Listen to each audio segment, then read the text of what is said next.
Well, hello, beautiful. You look nervous.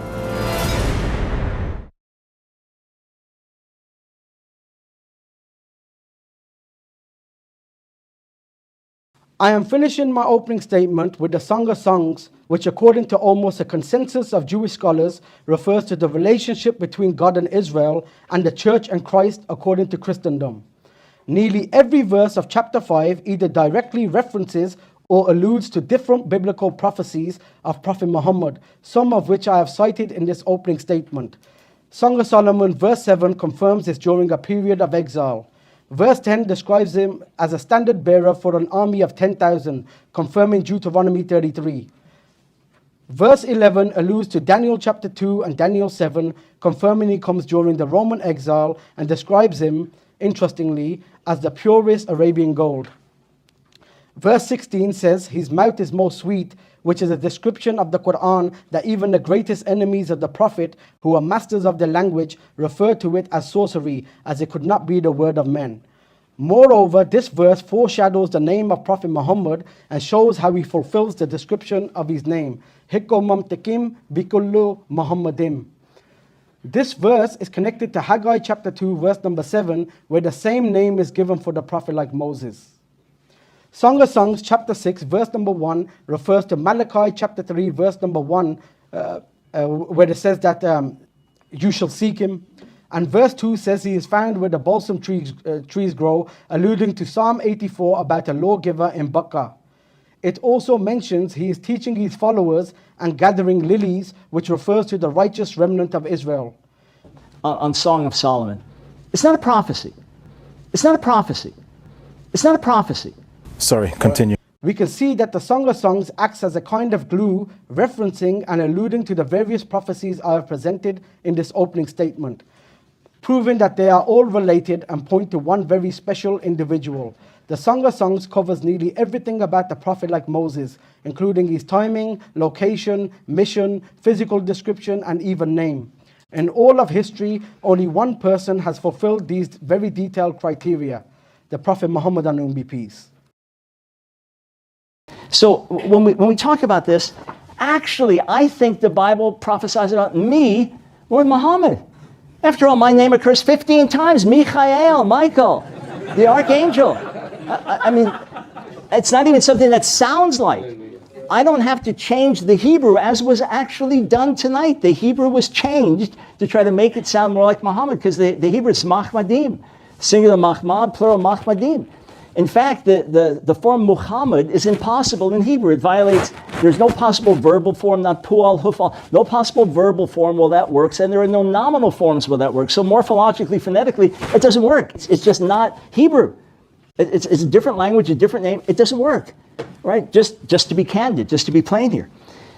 So as for this, if we want to try to argue Hiko, Mamtakim, B'chulo, Mahmadim, so Song of Solomon 5:16, let's play it out as if it were Muhammad, okay?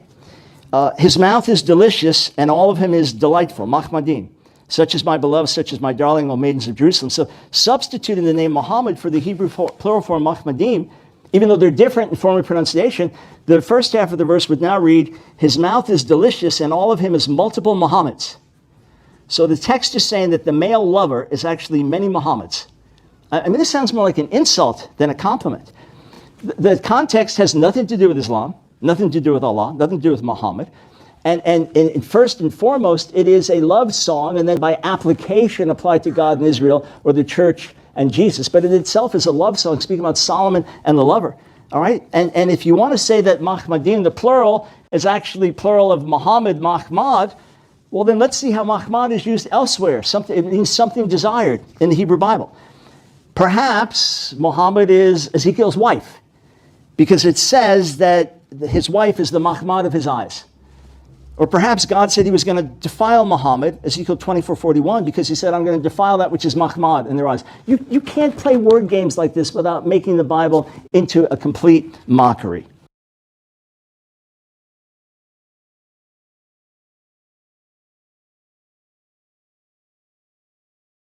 In a prior debate, Zakir pointed to Genesis 12. So if that's the name of Muhammad, then in 1 Kings 26, is Muhammad taken away from a house? Is Muhammad destroyed by fire in 2 Chronicles 36:19? Oh, Muhammad thrown in the fire, etc. Well, Dr. White, I'll challenge you. Show me one place anywhere in the Bible where the word Muhammadim appears. It appears uniquely in Song of Songs, chapter 5, number 16.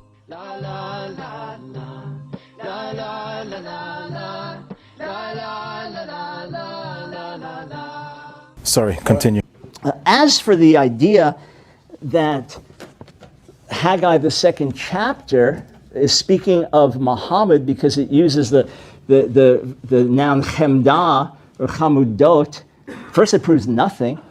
Now contrast this with the fact that Yehoshua, Jesus, right? Yehoshua, Joshua, the high priest in Zechariah 6, is set forth as a type and symbol of the Messiah, all right? A priestly king.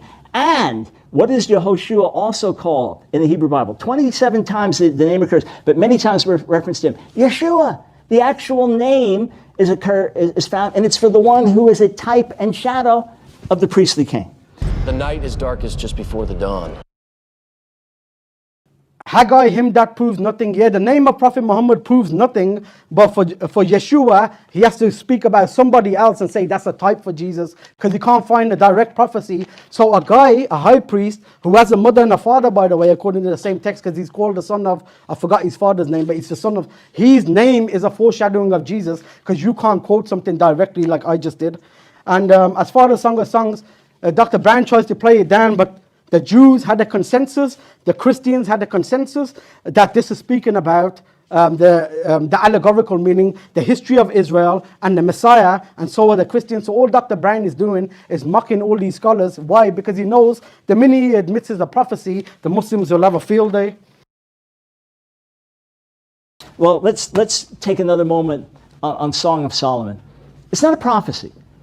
Jews traditionally understand it as a love song about God and Israel, looking back at Israel's history, okay? The Christians read it as speaking about Jesus and the church, but when traditional Jews read it, they're looking at it as history. Read the Targum, the expansive Targum, which is a love song of God and Israel. So even if you want to try to apply it there, it goes back. It goes back, not forward. The other thing is, it's remarkable that when Jews and Christians unanimously recognize that the Bible does not speak about Muhammad, that we're told to listen to Jews and Christians about everything but that. Listen to Jewish scholars and Christian scholars who'll tell you everything, but now when they tell you, but it's not about Muhammad, don't listen to them about that. You can't have it both ways. You can't cite them to support you when you know that they actually reject your positions. Ezekiel 24:21. Why is this verse not a prophecy of God desecrating or destroying Muhammad if the other verses which use the term Muhammad or a variant of it are prophecies of Muhammad's coming? Okay.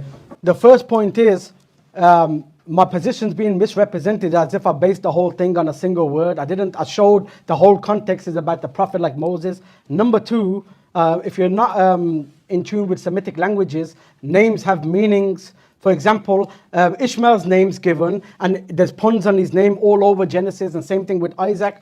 Now, himda is used for people, and it's also used for objects because it has a meaning in Hebrew, desire. So you refer to Ezekiel, I believe chapter 24, that's speaking about it just as a word, describing the gold in the temple, whereas in Song of Solomon is speaking about a person, just like himda is used in places for objects. Himda is also given as a name, a title for Daniel in Daniel chapter 9, for example, which Rabbi Abrahamson, by the way, mentions that Ishhamodat is the same as Muhammad, by the way. And was that your only question? Yeah, so Song of Solomon, it gives his description, his mission, the time he will appear, time of exile. By the way, I want to get to this misrepresentation. Dr. Brand's mispronouncing the word, which is what the Quran says, Surah 3, Ayah 78. It's not Mahmud. Could you play the audio, please? Oh, okay. Yeah? And I've got more audios. I've got about 4. Play the other one as well.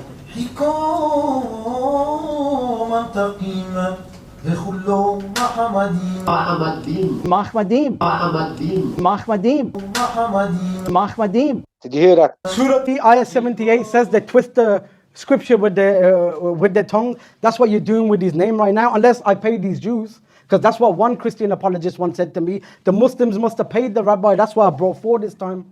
And the voweling's there, by the way.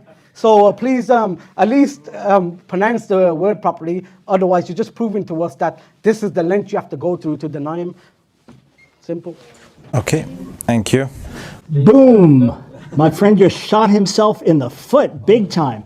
So it is popular pronunciation when you have a doubled chet, which is a rare form that you say Muhammadim rather than Muhammadin. But if you want to emphasize, fine. There is in the very pronunciation there is a double chet, all right? In the name Muhammad, single. In Mahmad, there is a single mem. In the name Muhammad, it's a double mem. So, boom, the whole thing just blows up right there.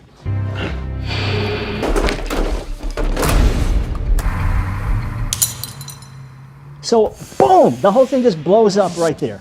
So, boom, and Song of Songs 5 is not talking about a prophecy of the exile. It's talking about lovers at that time, and then you can spiritually apply it to God, Israel, Jesus, and the church, if you like.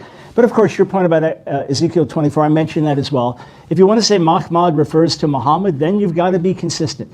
So, again, you read Song of Solomon 12,000 times alone in Hebrew, alone with God, and you'll never find Muhammad in it one time unless somebody breathes him in, changes the language, changes the words, changes the vocalization, changes everything. And Muhammad violates Hebrew grammar, phonetics, morphology. You cannot find a single parallel in the entire Hebrew Bible of that phonology. Thank you. And I thought my jokes were bad. Dr. Brand speaking about Song of Solomon, number one, he didn't respond to why he missed out the vowel. The vowel's written there every time I've read it, and the audio's diff. He mentions that the mem, there's a stress on it, which makes it double. But that happens sometimes from Hebrew to Arabic. That's the same thing with the word baqa in Hebrew, and baqa with the shadda in Arabic. But anyway, why did you miss out the vowel? Now, regarding the name, it's connected to the name Himda, which is found in Haggai chapter 2, verse number 7. I don't just say that. The Orthodox Jewish Bible, which is a Christian Messianic Bible, by the way, in his footnote to it, he connects Song of Solomon 5:16. He claims he's speaking about the Messiah, that he's the desire of the nations, and he writes Haggai 2 there. So this is what Godfrey Higgins writes. From this root, says Parkhurst, the pretended prophet Muhammad or Muhammad had his name. Here Muhammad is expressly foretold by Haggai and by name. There's no interpolation here. I didn't miss a vowel. I read the vowels. There is a hirek, which is not a vowel. It is simply speaking of a doubling of a chet. But because a doubling of a chet is not normally pronounced, I read it the way it would normally be read and pronounced. I did not miss a vowel, to be clear. This is another double standard now as well, and I didn't have time to bring this up in the debate, but notice that I played the Jewish rabbis reciting Song of Songs and the Prophet's name, and Dr. Brown, to rebut that, tried to go into the way they recite the mem. Like, why isn't it the exact same as the Arabic? Hebrew and Arabic have slight differences. Nevertheless, no problem. So he needed it to be exactly the same. Yet this is the same Dr. Brown who, when it comes to Matthew chapter 2, where Matthew says that he will be called a Nazarene, and we know that there's no such prophecy in the Old Testament, he connects it to Isaiah chapter 11, the word Nutza, only because the word Nutza, translated as branch, sounds similar to the word Nazarene. And he justifies this, for one, in volume 3, page 192, he connects Matthew 2:23 to Isaiah 11. And then he mentions that Matthew, or for example, used to do play on words. You can't play word games like this.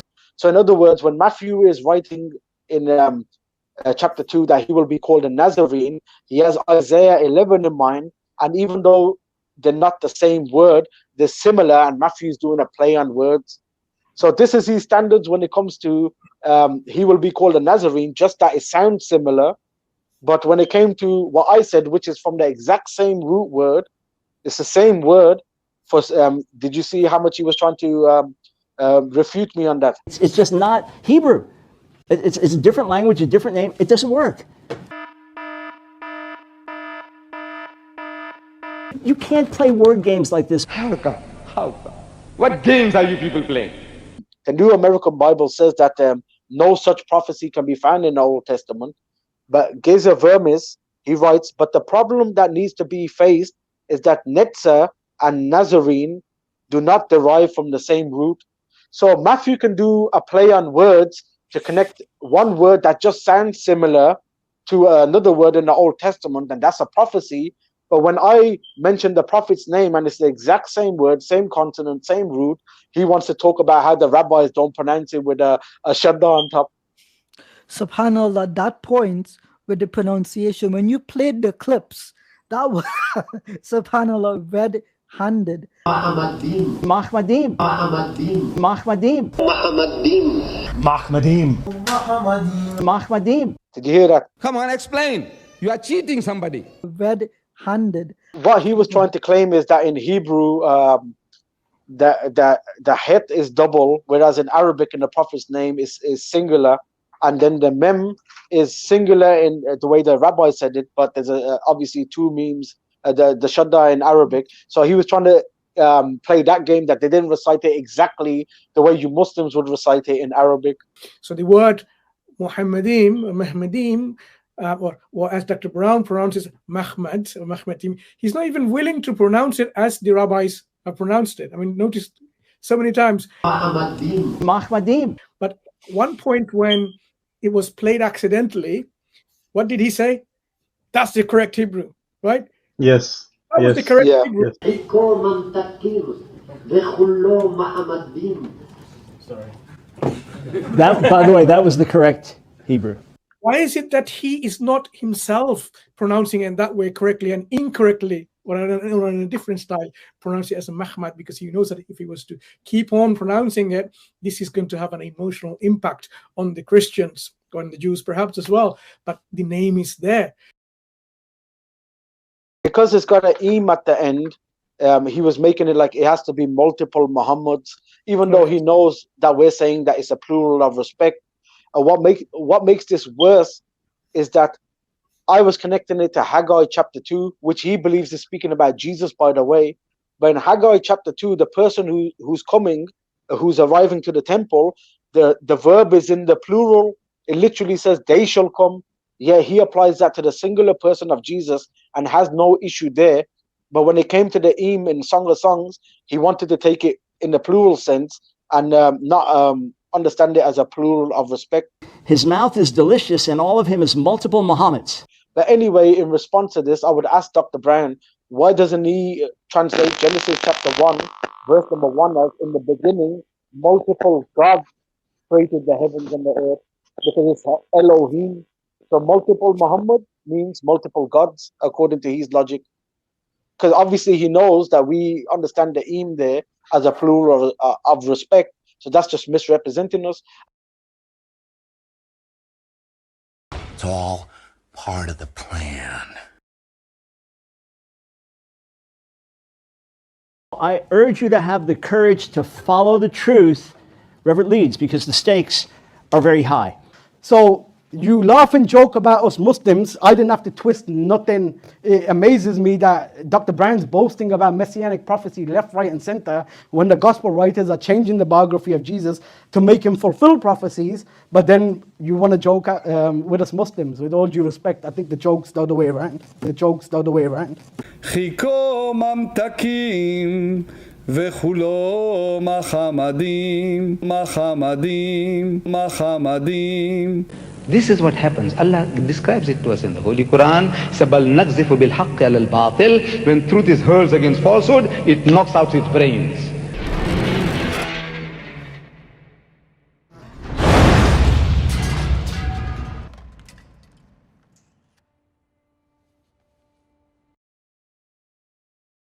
وإذ قال عيسى ابن مريم يا بني إسرائيل إني رسول الله إليكم مصدقا لما بين يدي من التوراة ومبشرا برسول يأتي من بعد اسمه أحمد فلما جاءهم بالبينات قالوا هذا سحر مبين